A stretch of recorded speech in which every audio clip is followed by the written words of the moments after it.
Hello students. तो आज हम अपने सीक्वेंस सीरीज़ का नेक्स्ट लेक्चर लेके आ गए हैं, ठीक है। और इसमें हम लास्ट टाइम प्रैक्टिस ही कर रहे थे और आज हम उसी प्रैक्टिस को आगे कंटिन्यू करते हैं, ठीक है। तो इस प्रैक्टिस में बेसिकली हम जीपी के क्वेश्चंस को ही, क्योंकि हमने अभी जीपी पढ़ा है लेटेस्ट, तो हम जीपी के क्वेश्चंस को ही ट्राई कर रहे हैं, लेकिन साथ साथ में हम कुछ छोटे मोटे क्या कहते हैं जो हमने इनइक्वालिटी वगैरह ट्रिग्नोमेट्री में पढ़ी थी वो भी हम यूज़ करना सीखेंगे अच्छे से। वहाँ पे तो हम थोड़ा हल्का हल्का यूज़ कर रहे थे, लेकिन यहाँ पे हम थोड़ा सा डिटेल में सीख रहे होंगे, ठीक है। चल, तो हमने लास्ट टाइम जो है वो क्या सोल्व किया था, हमने लास्ट टाइम सोल्व किया था कि जो समेशन था एक 0.5 प्लस 0.55 प्लस 0.555 ऐसे ही n टाइम्स तक अगर हो तो उसका सम कितना आएगा, ये हमने लास्ट टाइम में सोल्व किया था, ठीक है। चलो आगे देखते हैं। तो आगे अब अपने पास क्वेश्चन आता है कि भाई एक एक्सप्रेशन दिया हुआ है कि e की पावर में sine square x plus sign की पावर 4x प्लस साइन की पावर 6x, एक ऐसा ही क्वेश्चन ना मैंने शायद ट्रिग्नोमेट्री में भी कराया था आप लोगों को। मेरे को याद तो आ रहा है लेकिन मैं श्योर नहीं हूँ कराया था कि नहीं कराया था। अगर नहीं कराया था तो अब दोबारा कर लेते हैं, ठीक है। वैसा ही ऐसा ही क्वेश्चन कराया होगा, ठीक है। तो सबसे पहली बात ना, ये किसी को सेटिस्फाई कर रहा है जो कि क्या है, टी स्क्वेयर माइनस 28 प्लस 7 इजिकल्स टू 0। सबसे पहला काम तो ये रहेगा कि हम इस एक्सप्रेशन को सोल्व करें कि ये लिखा क्या है, ठीक है। तो ऊपर चलो, sine square x plus sign की पावर 4x प्लस साइन की पावर 6x, ऐसे ही हम इनफाइनाइट तक जा रहे हैं। इसको मान लिया हमने कि ये क्या है, k है, ठीक है। और बेसिकली इनफाइनाइट अगर टर्म्स हैं तो हम यहाँ पे जो अपना समेशन और रेशियो भी क्या आ रहा है सर, रेशियो भी सेम ही आ रहा है। हाँ, जब रेशियो भी सेम ही आ रहा है तो हम ये तो कह ही सकते हैं ना सर कि जो क्या कहते हैं एस इन्फिनिटी होगा वो a/1 माइनस आर होगा, बिल्कुल। तो k अगर मैं निकालूं तो k अपना साइन स्क्वेयर एक्स हो गया, बिल्कुल। अपॉन में 1 माइनस आर, कॉमन रेशियो कितना है, वो भी इन दोनों का डिवाइड है, तो वो तो कितना है, साइन स्क्वेयर एक्स है, बिल्कुल। क्योंकि कॉमन रेशियो क्या होता है, कंसिक्यूटिव टर्म्स का रेशियो। कंसिक्यूटिव टर्म्स को अगर मैं डिवाइड कर दूं तो क्या बनेगा, कंसिक्यूटिव टर्म्स को डिवाइड करने पे क्या बनेगा भाई, यहाँ पे जो साइन की पावर 4x है उसको अगर मैं डिवाइड कर दूं साइन स्क्वेयर एक्स से तो क्या बनेगा, साइन स्क्वेयर, ठीक है, एक्स। तो यही अपना क्या हो गया, कॉमन रेशियो हो गया। करेक्ट है, यहाँ तक कोई दिक्कत नहीं। अब देखो, sine square x upon 1 minus sine square है तो कोस स्क्वेयर एक्स होगी, बिल्कुल। तो के की वैल्यू कितनी आ गई, टेन स्क्वेयर एक्स, ठीक कह रहे। अब ऊपर चलो, जो अपना एक्सप्रेशन था वो क्या बन रहा है, वो बन रहा है सर ई का power tan square x into ln3। हाँ, और अपने को पता है कि लोग में अगर ऐसा कुछ लिखा हो ना, a log a की पावर b, तो ये b log a लिख देते हैं अपन। हाँ, ये भी है। तो यहाँ पे इसको मैं ऐसे भी तो लिख सकता हूँ कि e का power ln 3 ten square x, हाँ ऐसा लिख सकते हो, बिल्कुल। और अपने को ये भी पता है कि e का पावर ln अगर t लिखा हो तो ये t के बराबर ही होता है, हाँ ये भी पता है हमें। तो बेसिकली ये जो लिखा हुआ है एक्सप्रेशन ही क्या लिखा हुआ है, 3 का पावर टेन स्क्वेयर एक्स लिखा हुआ है, जो इतना बड़ा लिखा हुआ है, ठीक है। और ये सेटिस्फाई कर रहा है किसको, इस इक्वेशन को, कि टी स्क्वेयर, अच्छा थोड़ा सा जगह कम हो गया लेकिन चलो हम ट्राई करते हैं इसी में ही लाने का। देखो, T square minus 28t plus 27, ठीक है, इक्वल्स टू 0। अब इसको अगर मैं फैक्टराइज करूँगा, इसको अगर मैं फैक्टराइज करता हूँ तो ये क्या बन जाता है, t माइनस 1 बन जाता है और t माइनस 27 बन जाता है, हाँ बिल्कुल। देखो अब t की वैल्यू 1 हो गई और t की वैल्यू 27 भी आ गई। निकालना क्या था क्वेश्चन के अंदर, sine X plus cos X निकालना है, ठीक है। देखो, अब 3 का power tan square X is equals to 1 और 3 का power tan square X is equals to 27, 27 को मैंने लिख दिया 3 का क्यूब, ठीक है। तो यहाँ से पॉसिबिलिटी क्या है कि टेन स्क्वेयर एक्स जो है वो कितना हो जाए, 0। यहाँ से पॉसिबिलिटी कितनी है कि टेन स्क्वेयर एक्स कितना हो जाए, 3, ठीक है। कोई दिक्कत, कोई शंका यहाँ तक नहीं। अब देखो, क्वेश्चन में लिखा हुआ है कि x जो है वो 0 से π/2 के बीच में है। क्वेश्चन में ही लिखा हुआ है कि x जो है वो 0 से π/2 के बीच में है। जब 0 से π/2 के बीच में है तो ये तो हो ही नहीं सकता, क्योंकि tan x 0 कब होगा, जब x की वैल्यू 0 होगी, लेकिन x की वैल्यू तो 0 से π/2 है, तो ये तो पॉसिबल नहीं है। हाँ, तो पॉसिबल क्या है अपने पास, सिर्फ tan square X is equals to 3, और यहाँ से टेन एक्स की वैल्यू कितनी आ गई, √3 आ गई।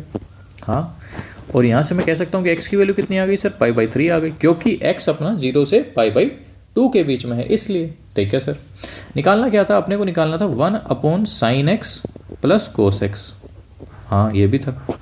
और x अपना पाई बाई 3 है, तो साइन पाई बाई 3 कितना होता है, √3/2, और कोस पाई बाई 3 कितना होता है, 1/2। तो ये कितना आ गया, 2/√3 + 1। अगर मैं अब इसको रेशनलाइज कर दूंगा तो अपना आंसर कितना आ जाएगा, √3 - 1। कोई दिक्कत, कोई शंका यहाँ तक नहीं सर। सिंपल रेशनलाइजेशन करना है। रेशनलाइजेशन कैसे होगा, इसको √3 - 1 से मल्टीप्लाई भी कर दो, डिवाइड भी कर दो। जैसे ही √3 - 1 से डिवाइड किया मैंने, तो नीचे बन जाएगा √3 का होल स्क्वायर - 1 का होल स्क्वायर, जो कि 2 बन गया। 2 से 2 कैंसिल हो जाएगा। अब नोमरेटर में जो मैंने √3 - 1 मल्टीप्लाई किया था वो अपना एज इट इज़ रहेगा, तो इसीलिए आंसर क्या आ गया, √3 - 1। समझ आ गया। थोड़ा सा स्पेस कम था, इसीलिए हमने थोड़ा सा छोटा छोटा लिखा ताकि इस स्पेस में आ पाए, ठीक है। तो इसका आंसर कितना आ गया अपना, √3 - 1। क्लियर कट है, कोई दिक्कत, कोई शंका यहाँ तक नहीं सर, सब बढ़िया चला है। हाँ सर, ठीक है। अब देखो आगे एक नेक्स्ट क्वेश्चन है, स्पेस देखते हैं भाई पहले ही कि कितना स्पेस है। देखो अब है इस क्वेश्चन में अपने को ना ट्रिग्नोमेट्री का टच देना है जीपी के अंदर। सर ट्रिग्नोमेट्री भी जीपी भी दोनों एक साथ दे रहे हो क्या आप? हाँ भाई देखो, क्वेश्चन है कि साइन पाई log e की पावर 1/x, इसकी वैल्यू 0 है। अब आप लोग ये बताओ कि जब मैं अभी ट्रिग्नोमेट्रिक इक्वेशन आप लोगों को सिखा रहा था तो आप लोगों को ये बताया था कि साइन की जो वैल्यू है वो 0 कब आती है। हाँ सर, जब साइन जो है वो n पाई के बराबर हो जाता था तभी तो 0 वैल्यू आती थी, बिल्कुल। तो मैं ये कह सकता हूँ कि इसके अंदर वाली जो वैल्यू है वो किसके बराबर होगी सर, वो n पाई के बराबर होगा, तभी 0 आ सकता है। लिखो भाई फिर n पाई, और n अपना सर यहाँ पे है क्या, इंटीजर वैल्यू है। ये भी सही कह रहे हो। तो सर अगर आप ध्यान से देखो तो पाई से पाई तो कैंसिल हो गया, बिल्कुल। तो क्या बचा, तो सर सिंपल यही बच गया कि n की जो वैल्यू है वो log e 1/x है। और शायद हमने यहाँ पे थोड़ा सा मिस्टेक लिखा है कि ये e नहीं है, बेसिकली ये 3 है, ठीक है। जो ये एक्सपोन क्वेश्चन के अंदर जो हमने गलती से लिखा हुआ है ये e नहीं है, ये 3 है। तो इसको थोड़ा सा रब करता हूँ मैं, ठीक है। ये e नहीं है, ये 3 है, बेस में 3 है।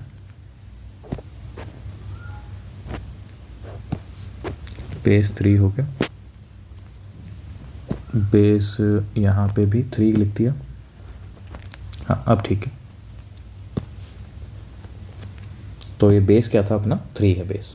तो देखो n log 3 1/x, clear cut है यहाँ तक? हाँ सर, ठीक है। अब देखो अपने पास ना एक log की प्रॉपर्टी होती है कि अगर कहीं पे ऐसा लिखा हो कि log of a b = x होता हो तो b की वैल्यू कितनी हो जाती है, a की पावर x हो जाती है। इफ़ अगर ऐसा हो तो ऐसा हो जाता है, ये log की प्रॉपर्टी है। कुछ कुछ प्रॉपर्टी मैं आपको साथ के साथ बताता जा रहा हूँ, ठीक है। ठीक है सर, तो यहाँ पे देखो कितना बन जाएगा सर, 1/x जो है वो 3 का पावर n बन जाएगा। हाँ बिल्कुल। और अगर मैं यहाँ से कहूँ तो x की वैल्यू कितनी बन जाएगी सर, 3 का पावर -n बन जाएगी। बिल्कुल सही कह रहे हो। और क्वेश्चन में ही लिखा है कि n बिलोंग्स टू क्या है, इंटीजर है। हाँ, और साथ में एक और कंडीशन भी दी हुई है कि x जो है वो 0 से 2 पाई के बीच का ही होना चाहिए, आगे नहीं चला जाना चाहिए, ठीक है ना। तो यही वैल्यू लेनी है। तो देखो अब n क्या क्या हो सकता है, अब अपने को यही देखना है कि n क्या हो सकता है, ठीक है। तो n क्या क्या हो सकता है देखो। सो n की जो पॉसिबल वैल्यू है, पॉसिबल n वही चेक करना है जो 0 से 2 पाई के बीच का हो। तो 2 पाई का मतलब कितना होता है सर, 6.28 के आसपास का, ठीक है। तो अब n की वैल्यू अगर मैं 1 ले लूँ, नहीं सॉरी नेगेटिव से लेते, क्योंकि हमें मैक्सिमम वैल्यू की बात करते हैं ना, क्योंकि n की वैल्यू अगर मुझे नेगेटिव लूँगा तभी तो ये होगा। देखो n की वैल्यू 3 ले सकता हूँ क्या, नहीं सॉरी -3 ले सकता हूँ क्या, तो -3 अगर मैं लूँगा तो x कितना होगा, 3 का क्यूब। तो 3 का क्यूब तो इस इंटरवल में ला ही नहीं करेगा, बिल्कुल सही कह रहे हो। तो n की वैल्यू -2 ले सकता हूँ। सर बीच की वैल्यू क्यों नहीं ली, क्योंकि n अपना इंटीजर है, ठीक है। जब n इंटीजर है तो बीच की वैल्यू मैं नहीं ले सकता, समझ आ गया? हाँ सर बिल्कुल। n की वैल्यू मैं -2 ले सकता हूँ क्या, -2 अगर मैं लेता हूँ तो x की वैल्यू कितनी हो जाएगी सर, वो हो जाएगा सर 9। क्या 9 इस इंटरवल में आ रहा है, नहीं सर। तो -2 भी नहीं ले सकते भाई, ठीक कह रहे हो सर। तो सर नेगेटिव वैल्यू तो मैं कोई ले ही नहीं पा रहा हूँ भाई, -1 तो बच रही ना, अभी उसको तो चेक करो, ठीक है कर लेते हैं। तो n की वैल्यू अगर मैं -1 लेता हूँ तो x की वैल्यू कितनी आ गई, 3 आ गई। हाँ तो 3 ले सकते हैं क्या, 3 इस इंटरवल में आ रहा है, यस सर ले सकते हैं इसका मतलब। तो पॉसिबल n जो है अपना -1 तो हो ही गया। अब जब -1 चेक कर लिया तो जीरो भी चेक कर लो, तो जीरो जब वैल्यू ली तो जीरो कितना आएगा सर, वो 1 आएगा, तो 1 भी इस इंटरवल में लाई करता है तो यस, तो 1 भी होगा।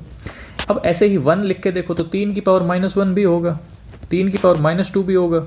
तो मैं पॉजिटिव वैल्यू तो मैं कह सकता हूँ कि सारी ही होंगी, क्योंकि जब पॉजिटिव में, क्योंकि पावर में ऊपर क्या है माइनस भी है, तो वो ऑटोमेटिकली 0 से 2 के बीच में हमेशा ही लाई करेगा। ठीक है, तो आगे वाली टर्म मैंने सारी लेनी है। अब मुझसे पूछा था क्वेश्चन के अंदर कि ये तो n हो गया अपना, वो इस n के लिए जो x होगा वो कितना होगा, इस n के लिए, इस n के लिए n कितना होगा 3, ये हो गया 1, यहाँ पे अपनी वैल्यू आ गई 3 की पावर -1, यहाँ पे अपनी वैल्यू आ गई 3 की पावर -2, 3 की पावर -3, इसी तरीके से अप टू कहाँ तक, इन्फिनिटी तक। ठीक है, चल अब देखो, अब देखो अपने को ना सम ही तो निकालना है, इन सब का सम, तो सम ऑफ ऑल द रूट्स कितना आएगा, 3 + 1 + 3 की पावर -1 + 3 की पावर -2 + 3 की पावर -3 + 3 की पावर -4, इसी तरीके से मैं इन्फिनिटी तक जा रहा हूँ। ठीक कह रहे हो। अब ये देखो 3 और 1 तो 4 हो गया। अब अगर मैं यहाँ पे देखूँ तो ये 1/3 है, ये 1/3 का होल स्क्वायर है, ये 1/3 का क्यूब है, और अप टू इन्फिनिटी तक। तो ये वाली जो जीपी क्या बन रही है, जीपी बन रही है ना सम ऑफ इनफाइनाइट टर्म्स की। हाँ सर बन तो रही है। तो 4 प्लस में यहाँ पे फॉर्मूला लगा दिया, तो a अपना 1/3 है, 1 माइनस 1 - r निकाला तो 1/3 हो गया। तो 4 प्लस में अब इसको देखो 1/3 अपॉन 2/3, इसको सोल्व किया तो 4 + 1/2 कितना आ गया 9/2। कोई दिक्कत, कोई परेशानी, कोई शंका यार? सर ये तो अच्छा क्वेश्चन था, अच्छा तो था ही, तभी तो लेके आए हैं आप लोगों के लिए कि ट्रिग्नोमेट्री का यूज़ किया है आपने, ट्रिग्नोमेट्री का यूज़ किया है कहाँ पे, जो सम में। ठीक है, चलो सर फिर कोई कैलकुलेशन तो आप चेक कर लीजिएगा। ठीक है, वैसे कैलकुलेशन चेक करने की ज़रूरत ही नहीं क्योंकि ऑप्शन मैच हुआ है अपना। हाँ ठीक है, चलो तो फिर आगे चलते हैं। अब देखो आगे, अब इस क्वेश्चन में है अपने पास कि एक 5 डिग्री इक्वेशन दी हुई है। ठीक है, 5 डिग्री इक्वेशन दी हुई है और इसके जो रूट्स हैं वो हैं जीपी के अंदर। ठीक है, अब 5 डिग्री की इक्वेशन है तो इसके रूट्स भी कितने होंगे आप ये सोचो। जी यस सर, जब 5 डिग्री की इक्वेशन है तो रूट्स भी अपने इसके 5 होंगे। और आप लोगों को पता है कि अगर रूट्स 5 होते हैं तो हमें कौन सा इसके रूट्स जो है वो मानने होंगे, प्रेफरेबल रूट्स जो मानते हैं हम लोग वो कौन से मानने होते हैं सर, वो a/r², a/r, a/r और ar²। ठीक कह रहे हो सर। अब देखो आपने को क्या क्या कंडीशन दी हुई है, सम दिया हुआ है, क्योंकि सम ऑफ रूट्स तो मैं यहाँ से निकाल ही सकता हूँ। स्पेस देख लेते हैं फिर दोबारा नहीं कम पड़ जाएगा। हाँ ठीक है, स्पेस देखो अपने को क्वेश्चन के अंदर है कि सम ऑफ रूट्स कितना होता है सर, क्योंकि इक्वेशन 5 डिग्री की है तो सम ऑफ रूट्स कितना होगा sir, minus into coefficient of x की पावर 4 जो कि -40 है अपॉन का 1 है, तो कितना सम ऑफ रूट्स होगा 40 होगा। बिल्कुल सर, और सम कितना है a/r² + a/r + a + ar + ar²। ठीक है, 40 और a बाहर निकाल लिया तो r² + r + 1 + 1/r + 1/r², 40। Okay, next condition है कि उनका जो रूट्स हैं उनका रेसिप्रोकल, ये अपने क्या थे, रूट्स थे, रूट्स हमने मान लिए हैं कि रूट्स ऑफ द इक्वेशन। अब सम ऑफ रेसिप्रोकल्स = 10। ठीक है, इनका रेसिप्रोकल करोगे तो क्या हो जाएगा, a/r² का रेसिप्रोकल किया तो r²/a, उसका रेसिप्रोकल किया तो r/a, इसका रेसिप्रोकल किया तो 1/a, इसका रेसिप्रोकल किया तो 1/ar, इसका रेसिप्रोकल किया तो 1/ar², और ये 10 के बराबर दिया हुआ। ठीक है, कुछ कॉमन आ रहा है क्या, 1/a तो आ ही रहा है, निकालो ज़रा, r² + r + 1 + 1/r + 1/r², कुछ मिलता जुलता नहीं है। हाँ सर है मिलता जुलता, बिल्कुल। तो काम करो, दोनों इक्वेशंस को अब डिवाइड कर दो, क्या होगा उससे, करके तो देखो एक बार। डिवाइड कर देता हूँ सर आपके कहने पे, तो a/r² + r + 1 + 1/r + 1/r², इसको डिवाइड कर दिया 1/a R square plus R plus 1 plus 1/r square, और 40 को 10 से डिवाइड किया तो 4 हो गया। ठीक है, इससे ये कैंसिल, ये अपना ए स्क्वायर बन गया, ए स्क्वायर का जगह ये ए की एज का कितना बन गया +-2 बन गया। ठीक कह रहे। क्वेश्चन में निकालना क्या है अब ये और देख लो। अपने को क्वेश्चन में एस पूछा है, अपने को क्वेश्चन में क्या पूछ लिया सर, एस ही पूछ लिया। एस है क्या, प्रोडक्ट ऑफ रूट्स है, तो प्रोडक्ट ऑफ रूट्स निकालो भाई। Product of roots as A by R square. अब सर ध्यान देने वाली बात यह है क्योंकि 5 डिग्री की इक्वेशन है तो यहाँ तो माइनस का निशान आएगा ना भाई, माइनस का निशान आएगा मान लिया, लेकिन क्या कोई फ़र्क पड़ेगा क्या? अपना मेन मोटिव ये है, आप देखेंगे सर वो तो फ़र्क पड़ेगा कि नहीं पड़ेगा, पहले प्रोडक्ट ऑफ रूट्स तो निकालो। देखो आर स्क्वायर से आर स्क्वायर कैंसिल, आर से आर कैंसिल, तो a⁵ आ गई, तो ये कितना आ गया सर +-32 आ गया। हाँ तो कुछ भी लगाओ, लेकिन अपने को जो निकालना है ना वो मोड एस की बात कर रहे हैं हम, मोड एस की बात कर रहे हैं तो वो तो 25 ही रहेगा ना, तो यहाँ पे प्लस का साइन मैं लगाऊँ ना लगाऊँ कोई फ़र्क नहीं पड़ेगा क्योंकि मोड एस की बात कर रहा हूँ मैं। ठीक है, समझ गए? ठीक है। क्वेश्चन में क्या पूछा? क्वेश्चन में पूछा कि log 2 of mode S, log 2 of mode S, log 2 तो ठीक है, मोड एस 32 है, 32 को मैं लिख सकता हूँ कि log ट्वाइस ऑफ 2⁵, ये 5 उठ के बाहर आ जाएगा, log 2 और 2। अब अपने को ये पता है कि log ऑफ बेस a अगर एक्सपोनेंट भी a दोनों सेम होते हैं तो उसकी वैल्यू 1 होती है, तो 5 × 1, तो आंसर कितना आ गया 5। कोई दिक्कत कोई परेशानी इस क्वेश्चन में?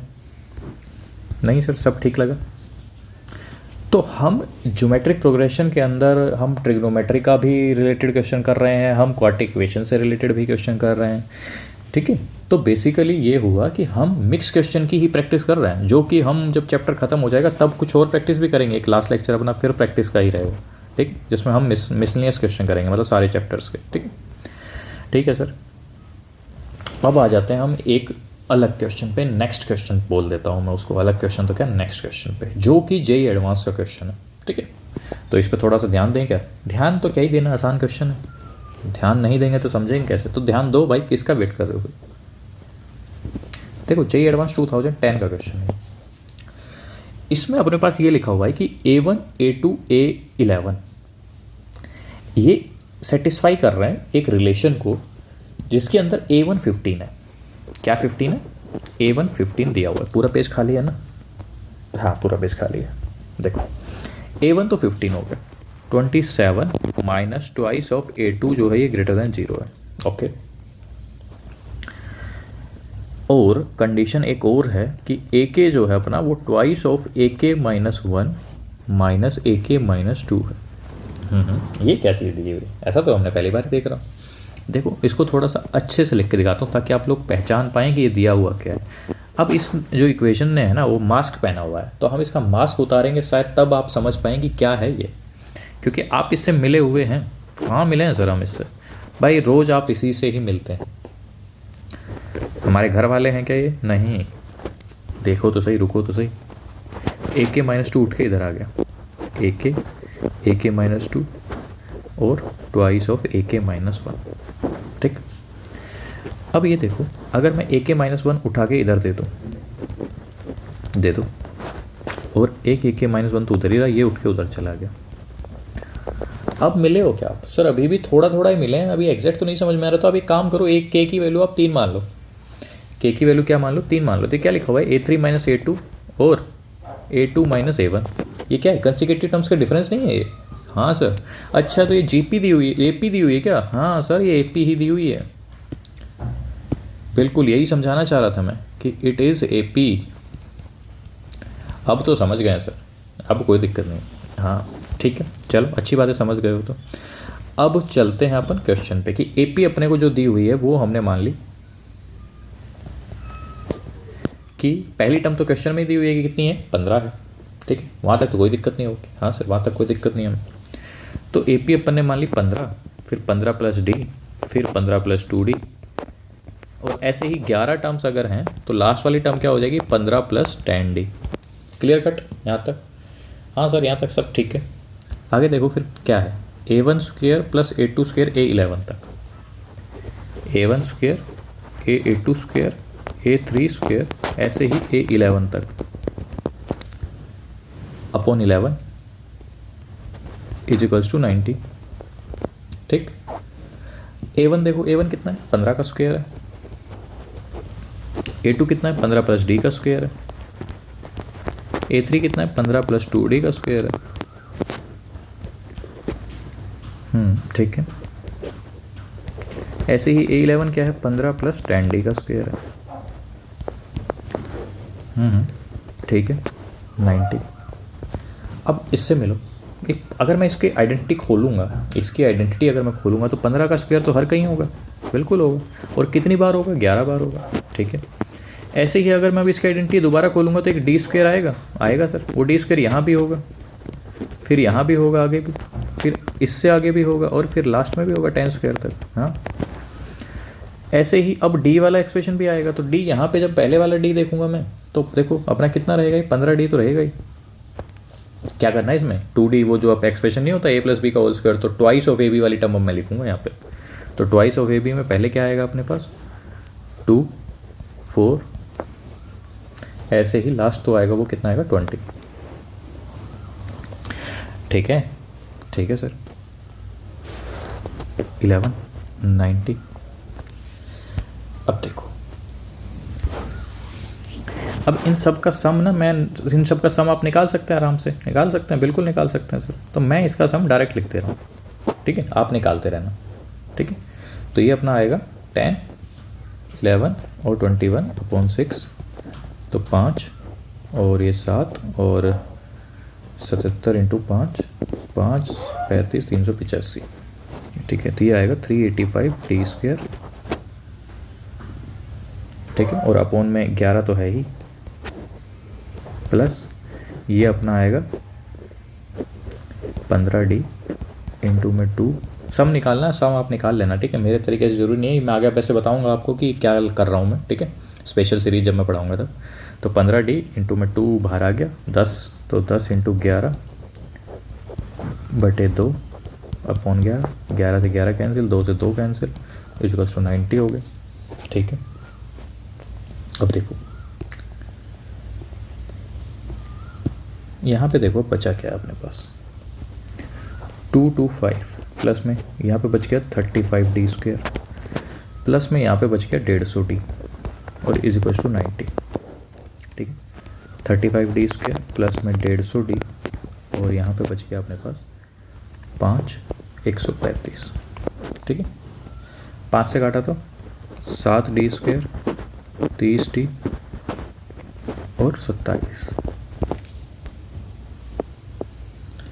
इसका फैक्टराइजेशन होता है क्या, करके देखो। निकालना क्या है, वैसे थोड़ी सी जगह कम पड़ेगी अपने को, हो सकता है हम पेज ऐड कर दें, कोई बड़ी बात नहीं है इसमें। ठीक है, चलो पेज ऐड ही कर लेते हैं।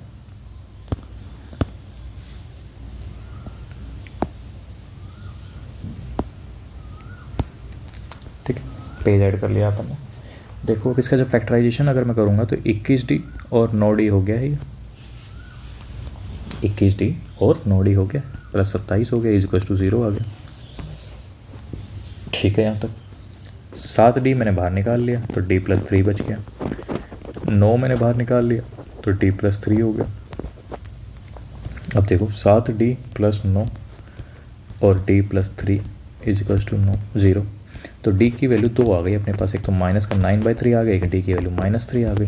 ठीक, कोई दिक्कत कोई शंका यहाँ तक नहीं सर।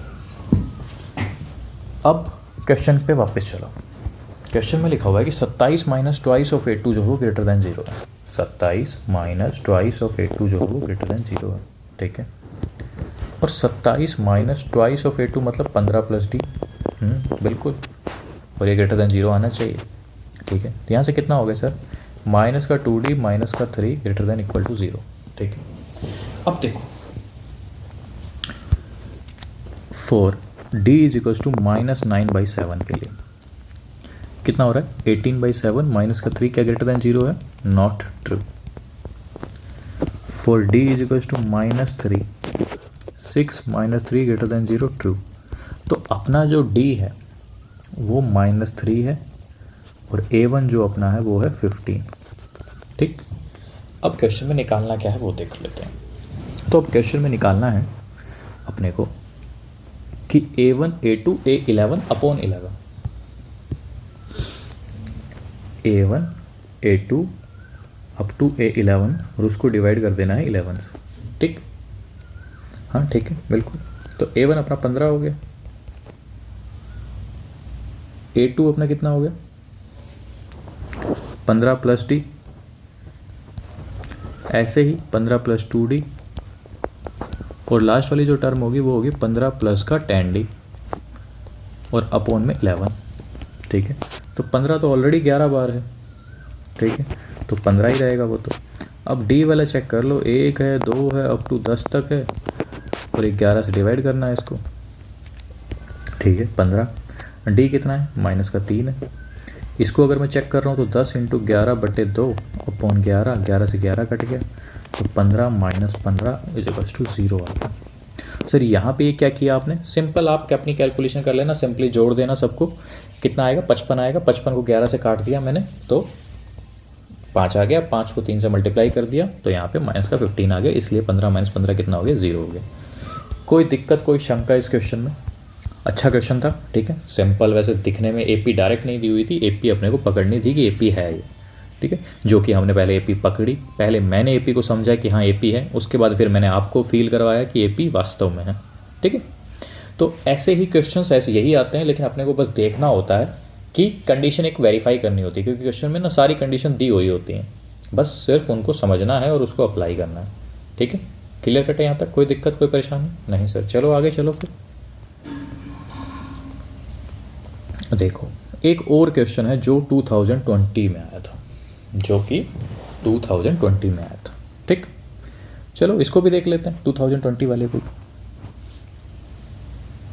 देखो इस क्वेश्चन में ना अपने को क्या दिया हुआ है, तो इस क्वेश्चन में दिया हुआ है कि A1 + A2 और A3 अप टू ये सीक्वेंस है, AN जो है यहाँ तक की सीक्वेंस है पॉजिटिव इंटीजर्स की AP के अंदर, सीक्वेंस है पॉजिटिव इंटीजर्स की AP के अंदर, इस तरीके से है कि उनका कॉमन डिफरेंस 2 है। ठीक है, जैसे A1 A2 A3 एक सीक्वेंस है, ऐसे ही एक B1 B2 B3 भी एक सीक्वेंस दी हुई है अप टू n तक, वो सीक्वेंस है पॉजिटिव इंटीजर्स की। ठीक है, वो सीक्वेंस है पॉजिटिव इंटीजर्स की ... ठीक, और यहाँ पे कॉमन रेशियो 2 दिया हुआ है। ठीक, अब सवाल आता है कि अब करना क्या है? कुछ नहीं करना, सिंपल जो बोलता जा रहा है क्वेश्चन वो करते जाओ। पहली चीज़ AP क्या है, A1 है A2 है A3 है अप टू AN है, और इस तरीके से है कि कॉमन डिफरेंस जो है वो कितना है 2 है।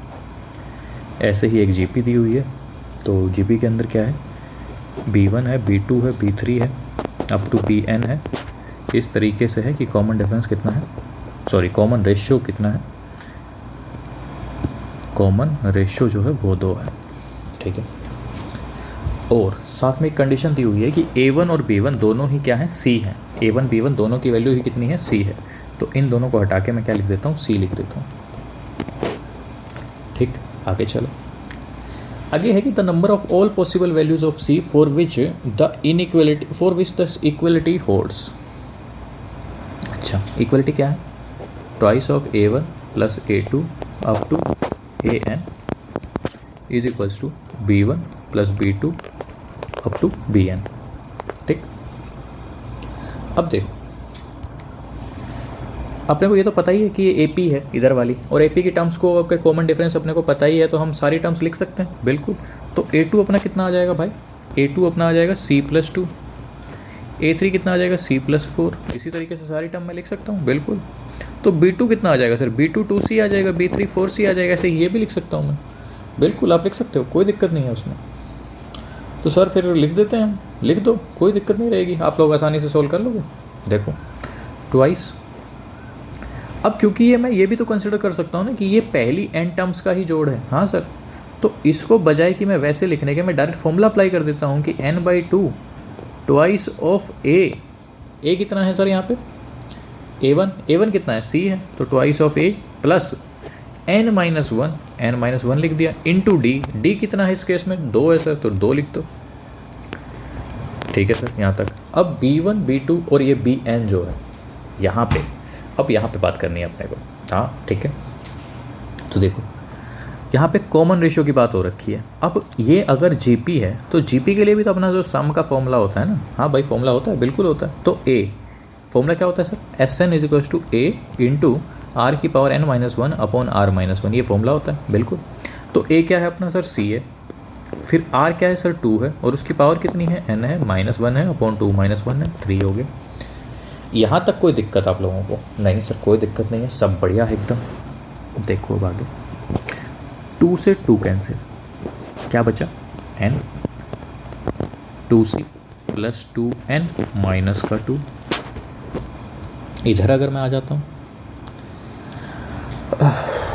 देखो ये हो गया c इंटू 2n और माइनस का 1, ठीक। कोई दिक्कत कोई शंका है हमें? नहीं। देखो अब इसको अगर मैं मल्टीप्लाई कर दूँ तो 2n स्क्वायर माइनस का 2n, और ये अपना है c वाला पार्ट, तो 2n माइनस 1 ये होगा, ठीक है। इधर 2n स्क्वायर माइनस 2n ही रखा मैंने, और ये 2cn उठ के इधर आ गया, तो ये अपना बचा 2n माइनस 1 माइनस का 2n, ठीक है। कोई दिक्कत कोई शंका नहीं। c निकाल लिया यहाँ से, 2n square minus 2n upon 2n minus 1 minus का 2n, ठीक है।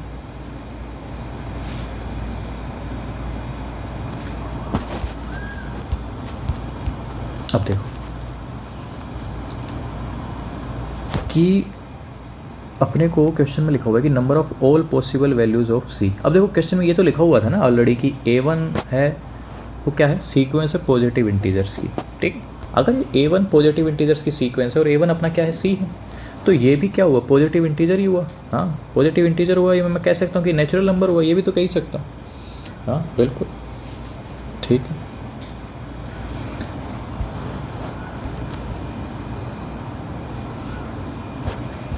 तो अब अपने पास सवाल आ जाता है कि अगर इसको नेचुरल नंबर लेके आना, इसका मतलब जो ऊपर वाला नोमरेटर है वो बड़ा ही रहेगा डिनोमिनेटर से, तभी तो हो सकता है ऊपर वाला नोमरेटर बड़ा ही रहेगा डिनोमिनेटर से, ठीक है। तो मैं इसको ऐसे भी लिख सकता हूँ sir, 2n square minus 2n जो है वो बड़ा ही रहेगा 2n माइनस 1 माइनस 2n से, बिल्कुल कह सकता हूँ इतना तो मैं, क्योंकि वो नेचुरल नंबर आ रहा है। नेचुरल नंबर मतलब इसकी वैल्यू या तो 1 आएगी या 2 आएगी या 3 आएगी या 4 आएगी, ऐसे ही कुछ आएगी। तो 1 के लिए इक्वलिटी होल्ड कर सकता है और बाकी सब के लिए ग्रेटर देन रहेगा। हाँ सही कह रहे हो। अब देखो 2n से 2n तो कैंसिल हो गया, तो 2 की पावर n जो है वो 2n स्क्वायर प्लस 1 से ऐसा रिलेशन होल्ड कर रहा है। हाँ ठीक है। अब देखो ये किस n के लिए, क्योंकि n अपना नेचुरल नंबर है, तो किस कहाँ तक के लिए वैलिड है, पहली बात तो यही चेक करो। देखो for n is equals to 1 की अगर मैं बात करता हूँ तो 2 जो है वो लेस देन 3 है, ट्रू आ रहा है। n इज इक्वल्स टू 2 के लिए बात करी मैंने, तो 4 इज लेस देन कितना आएगा, ये 9 आएगा, ट्रू है। For n is equals to 3 के लिए बात करूँ मैं तो 8 इज लेस देन 3 का स्क्वायर इन 19, ट्रू आएगा ये भी। For n is equals to 4 के लिए अगर मैं बात करूँ तो 16 और 33 ये भी ट्रू है। ऐसे ही n इज इक्वल्स टू 5 के लिए बात करूँ मैं तो 32 और 51 ट्रू हो गया। For n is equals to 6 के लिए अगर बात करी मैंने, थोड़ा सा अपने को पेज तो ऐड करना ही पड़ेगा, कर लेते हैं।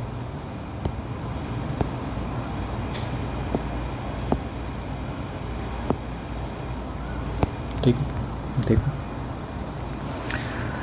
6 के लिए अगर देखा तो 2 का पावर 6 मतलब 64, और ये अपना आ गया 36 और 73 आ गया, ये भी ट्रू है। अब n इज टू 7 के लिए अगर मैं बात करूँ तो ये अपना हो गया 128, और यहाँ पे अपना आ रहा है कि 7 दूनी 98 99, तो ये तो ट्रू नहीं है।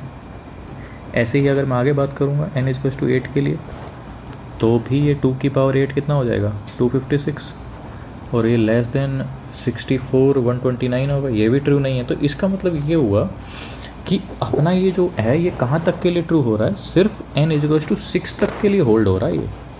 ये जो रिलेशन है ये n इज टू 6 तक के लिए होल्ड है, या मैं ये कहूँ कि n से n जो है अगर वो 7 से छोटा हो जाए और पॉजिटिव इंटीजर रहे तभी होल्ड हो रहा है ये रिलेशन, अदरवाइज होल्ड नहीं हो रहा। ठीक है, अब देखो, क्योंकि सी अपने को मेन मकसद है अपना सी निकालना। ठीक है, अब इन्हीं एन की वैल्यूज़ के लिए सी निकालो। तो फॉर एन इजकल्स टू 1 के लिए अगर मैं चेक करूँ तो सी की वैल्यू कितनी आ रही है? सी है अपना 2n² माइनस 2n अपॉन 2 की पावर n माइनस 1 माइनस का 2n। ठीक है, ये अब चेक कर लो हर किसी n के लिए। ठीक है, अब देखो,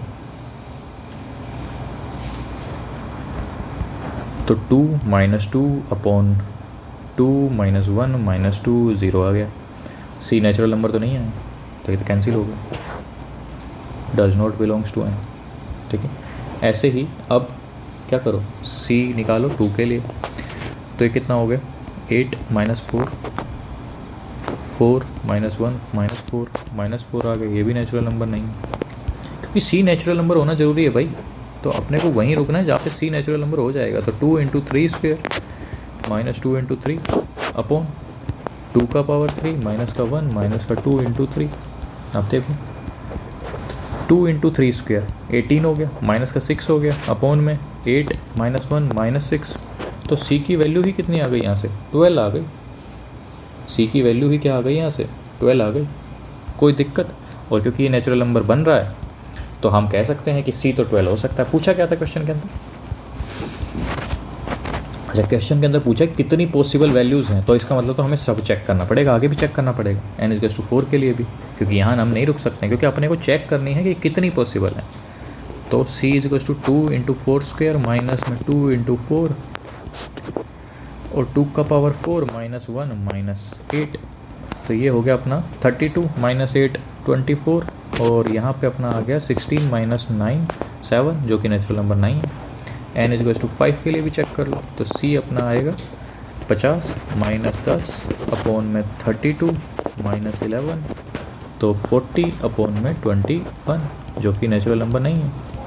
ऐसे ही n इज टू 6 के लिए भी निकालो। तो c is to 2 into 6 square minus 2 into 6 upon 2 का पावर 6 माइनस 1 माइनस 2 इंटू 6। देखो, 72 माइनस में 12 60, और 64 में से 13 घटा दिया तो 51 बचा। ये भी नेचुरल नंबर नहीं है।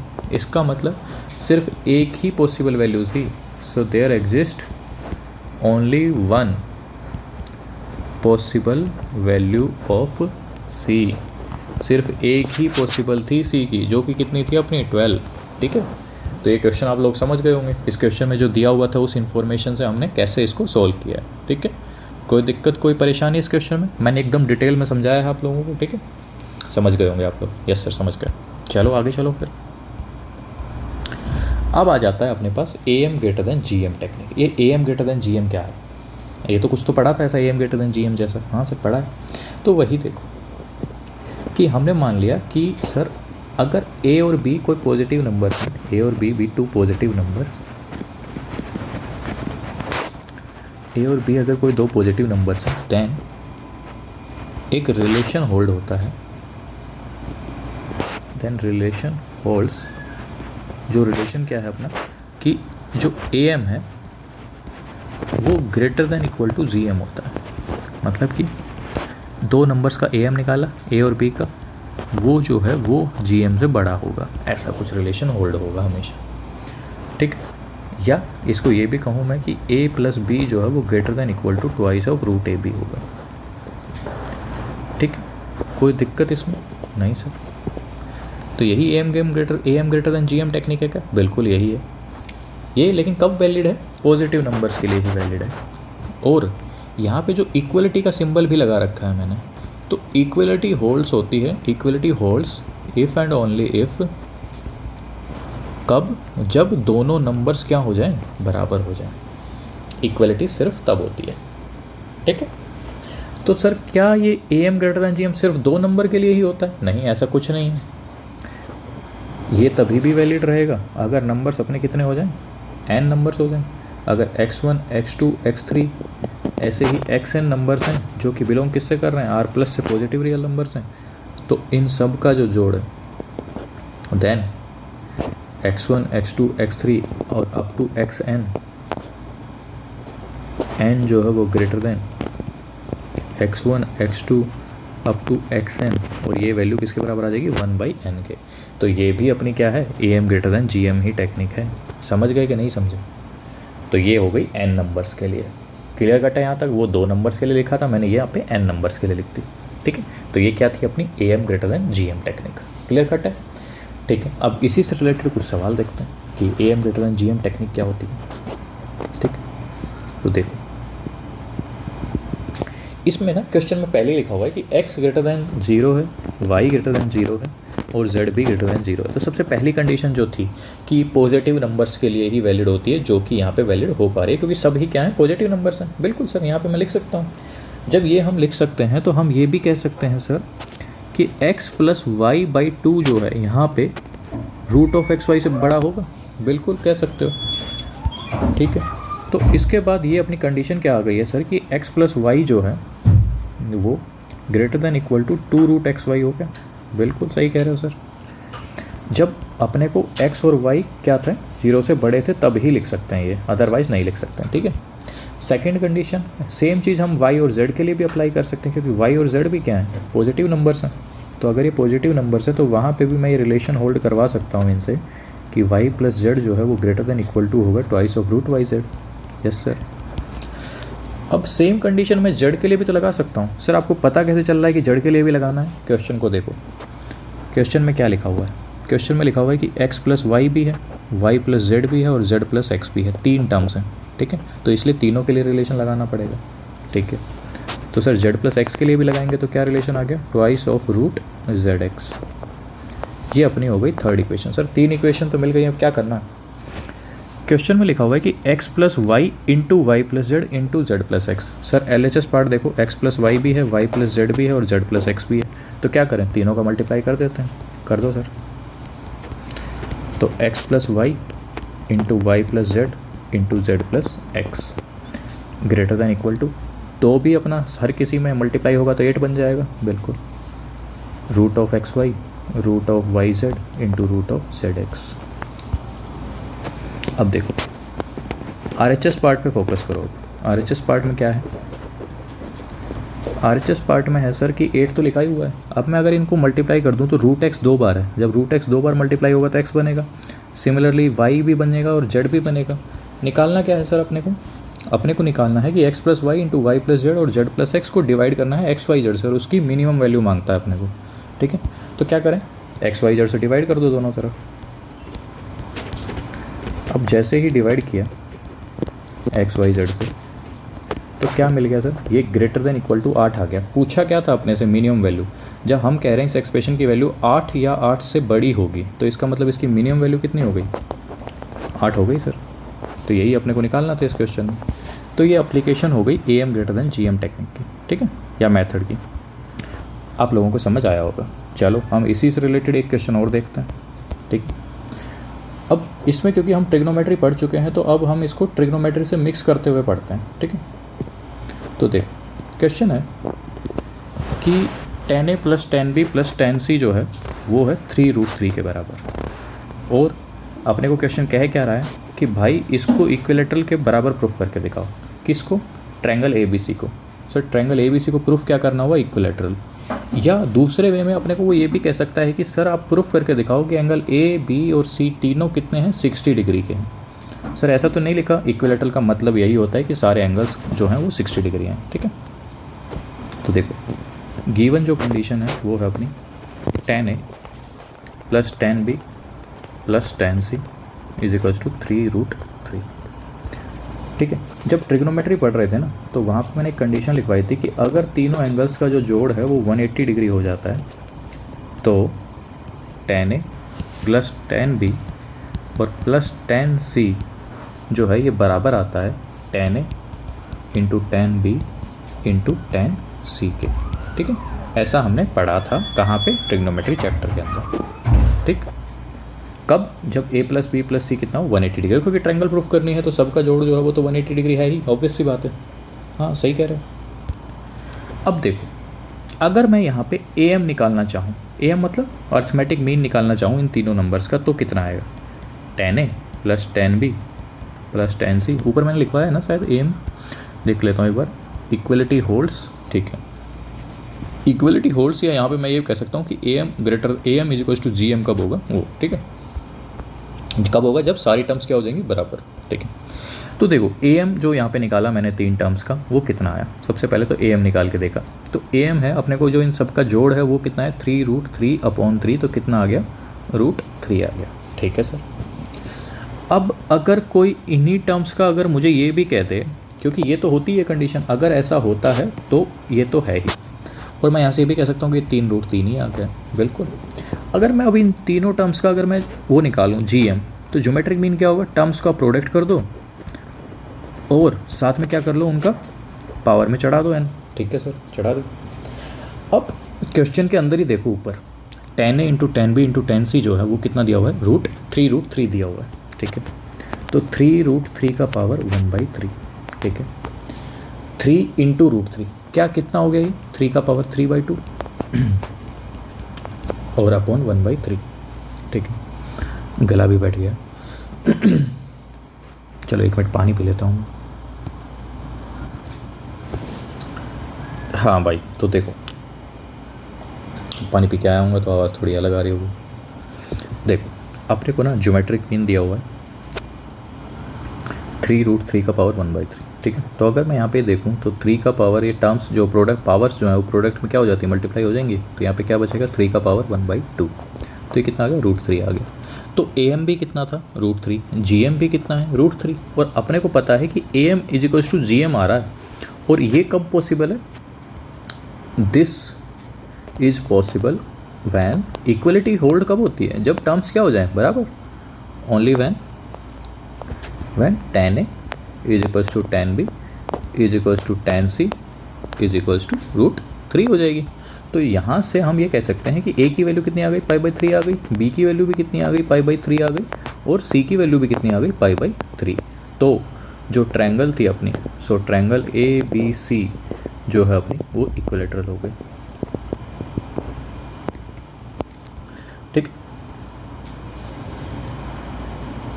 ठीक है सर। अब आगे क्वेश्चन देखो, एक और क्वेश्चन है उसकी भी प्रैक्टिस कर लेते हैं, ठीक है, और इसके बाद के जितने क्वेश्चन होंगे उसकी फिर हम कल प्रैक्टिस करेंगे, ठीक है।